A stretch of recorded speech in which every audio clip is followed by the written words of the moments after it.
Assalamualaikum warahmatullahi wabarakatuh.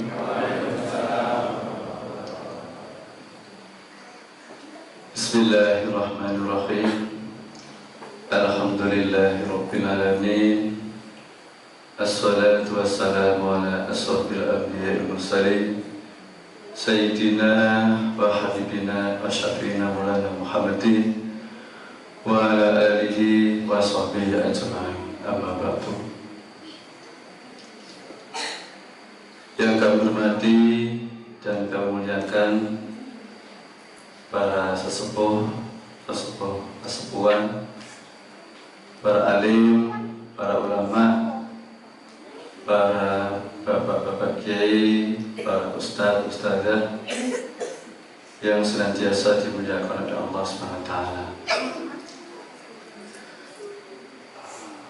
Hadirin hadirat, bapak-bapak, ibu-ibu, jamaah sholat tarawih yang senantiasa dimuliakan oleh Allah SWT, dan adik-adik remaja masjid, anak-anak TPA, adik-adik TPA yang senantiasa memakmurkan masjid ini, semoga dimuliakan oleh Allah SWT. Dan tak lupa wabil khusus untuk takmir Masjid Al-Hidayah Emplak 1, Emplak 2, semoga diberikan kesehatan, kekuatan, bisa melayani umatnya dengan sebaik-baiknya, diterima oleh Allah SWT dan menjadi aman kebajikannya. Allahumma amin. Jamaah sholat tarawih Masjid Al-Hidayah rahimakumullah, ada suatu momen yang sangat berharga ketika Rasulullah SAW selesai menjalankan ibadah sholat 5 waktu.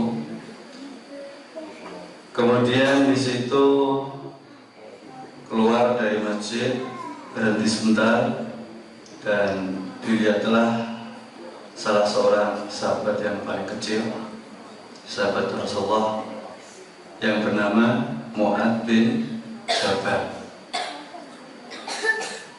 Setelah itu dipanggil Mu'ad tersebut, "Hai Mu'ad, kesinilah kau, huna.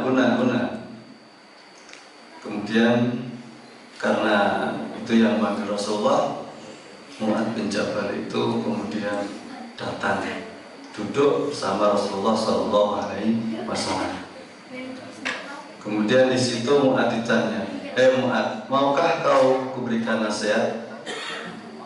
Dengan senang hati Mu'ad bin Jabal mau menerima nasihat yang diberikan oleh Rasulullah SAW. Dan nasihat ini terdapat dalam hadis dan diriwayatkan oleh Ahmad dan Tabrani. Di antaranya yang pertama adalah la tusrik illa syai'an wa in kutilta aw hurita. Dan janganlah engkau menyekutukan Allah walaupun engkau akan dibunuh atau akan dibakar. Ini peristiwa yang sudah banyak yang dialami oleh umat muslim. Dulu pernah ada pada zaman Nabi Ibrahim alaihissalam, ketika Nabi Ibrahim alaihissalam sedang mencari Tuhannya. Di situ Raja Namrud memberikan sebuah pengumuman agar semua rakyatnya mengikuti pesta di alun-alun. Namun Nabi Ibrahim tidak mau, dan justru Nabi Ibrahim itu masuk ke dalam sebuah kue. Di situ patung-patung semuanya dihancurkan kecuali yang paling besar. Setelah selesai dari pesta, kemudian dicari siapa kira-kira tadi yang tidak pergi ke alun-alun. Ternyata yang tidak pergi hanyalah Nabi Ibrahim alaihissalam. Nah, di situ Kemudian Nabi Ibrahim dipanggil, diajak dialog, ternyata Raja Namrud kalah. Namun yang nama raja, dia tidak mau kalah. Akhirnya Nabi Ibrahim tetap diberi tindakan. Nah, di saat diberi istilahnya hukuman, itu semuanya sudah disiapkan, kayu bakar. Setelah itu dinyalakan dan Nabi Ibrahim dilempar di sebuah tungku itu. Namun apa yang terjadi? Di situ Nabi Ibrahim alaihissalam bisa keluar dari api dengan selamat. Nah, ini menandakan bahwa Allah SWT bagi siapa saja orang yang beriman kepada Allah, walaupun mungkin dalam permasalahan itu kalah, namun Allah telah menjanjikan dia akan masuk dalam surga. Nah, di sini pada waktu itu Nabi Ibrahim diperlihatkan kepada umatnya bahwa Nabi Ibrahim bisa selamat, bisa keluar dari api dengan selamat. Kemudian yang kedua, dalam peristiwa Isra dan Mi'raj, ketika perjalanan Nabi dari Masjidil Haram, Masjidil Aqsa, Nabi Muhammad mencium bau yang sangat wangi sekali. Dan setelah turun, yang dilihat adalah makamnya Dewi Masito. Dan Dewi Masito ini adalah juga seorang pahlawan tauhid. Dia menjadi pembantunya Firaun. Dan ketika menyisir rambutnya putrinya Firaun, sisir itu jatuh, kemudian membaca Bismillahirrahmanirrahim. Dan ketika membaca Bismillahirrahmanirrahim itu putrinya Firaun bertanya, kalau begitu engkau tidak mengakui bahwa ayah saya sebagai seorang Tuhan? Betul. Lalu ditentukan, dieksekusi. Setelah dipersiapkan air dicampur api dalam sebuah bejana, akhirnya suaminya dulu yang dijatuhkan dalam bejana itu.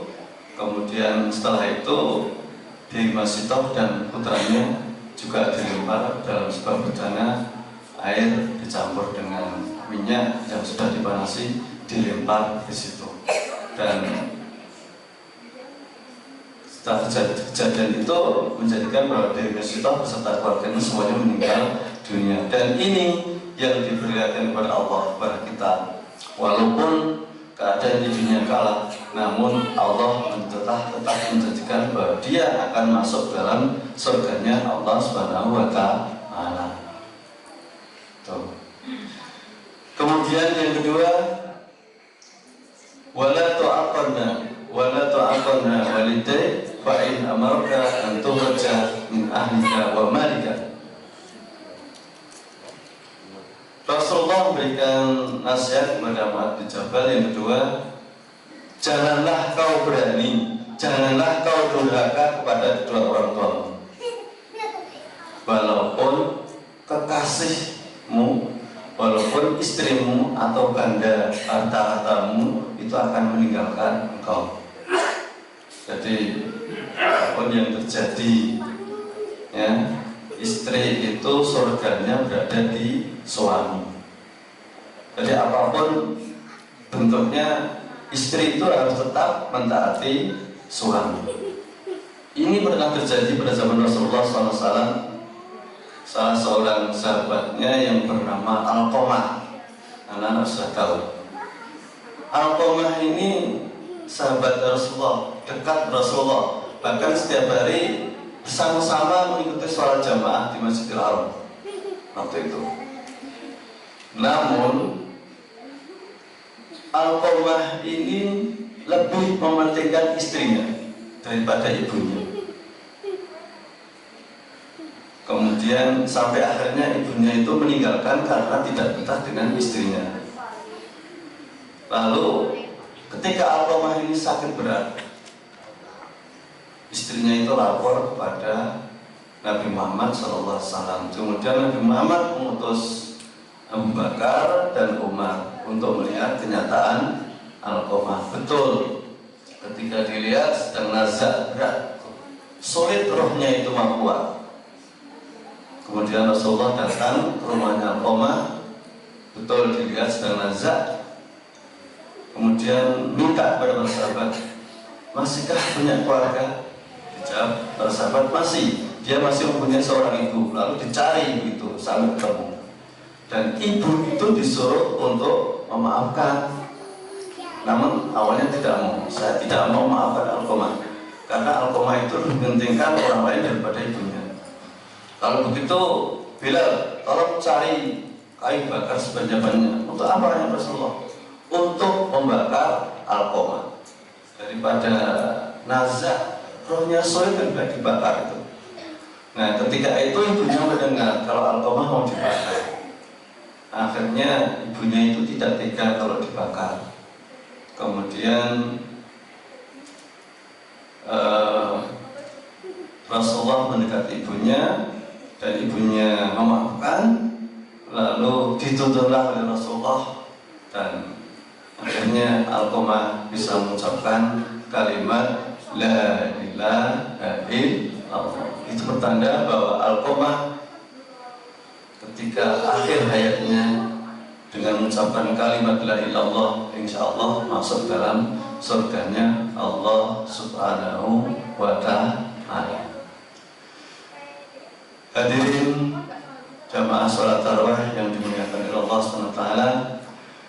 Kemudian yang ketiga, nasihatnya Rasulullah kepada Mu'adz bin Jabal, wala tasrukanna salatan maktubah muta'amidan, fa inna man taraka salatan maktubah muta'amidan faqad bari'at minhu dhimmatullah. Dan janganlah sekali-kali engkau meninggalkan sholat dengan sengaja.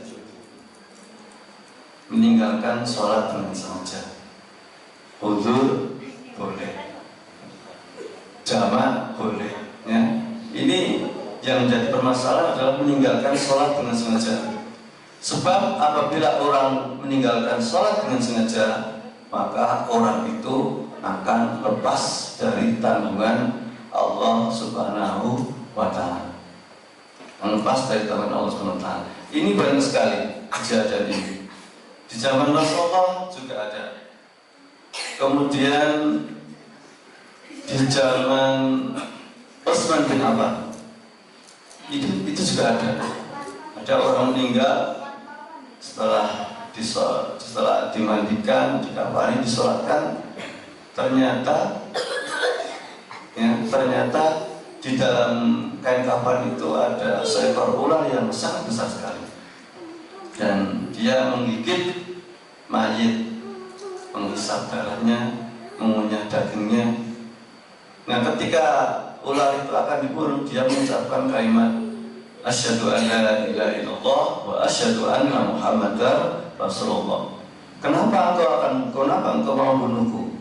Saya di sini diutus oleh Allah untuk memberikan siksaan kepada orang ini sampai hari kiamat. Nah, itu. Nah, kemudian setelah itu jenazah tetap dikuburkan apa adanya. Kemudian ular itu sebelum dikuburkan, ular itu ditanya, apa kesalahan orang ini? Yang pertama, ketika ada suara adzan, dia tidak mau mendengarkan suara itu. Ketika diajak sholat, dia tidak mau melaksanakan sholat. Ketika diajak membayar zakat, dia tidak mau membayar zakat. Jadi inilah bentuk orang yang tidak mau melaksanakan sholat, orang yang meninggalkan sholat. Besok adabnya itu luar biasa. Dan di zaman Rasulullah, ketika ada orang yang tidak mau melakukan sholat, ketika meninggal dunia, itu mukanya berubah menjadi muka babi hitam. Setelah didoakan Rasulullah, kembali lagi seperti muka manusia. Namun ketika mau dimasukkan ke dalam liang lahat, mukanya sudah berubah lagi menjadi muka babi hitam. Dan di zaman Nabi SAW, ini juga terjadi ketika umat Nabi SAW itu protes agar supaya untuk ibadah, kalau kita kan hari Jumat, mereka hari Sabtu untuk dipindah. Namun Allah tidak mau, dan umat Nabi Isa di tidak mau menggunakan, akhirnya mereka dianggap menjadi seekor beberapa ekor kera. Nah, inilah yang harus kita perhatikan agar kita senantiasa untuk tetap apapun keadaannya untuk tetap bisa melaksanakan sholat 5 waktu.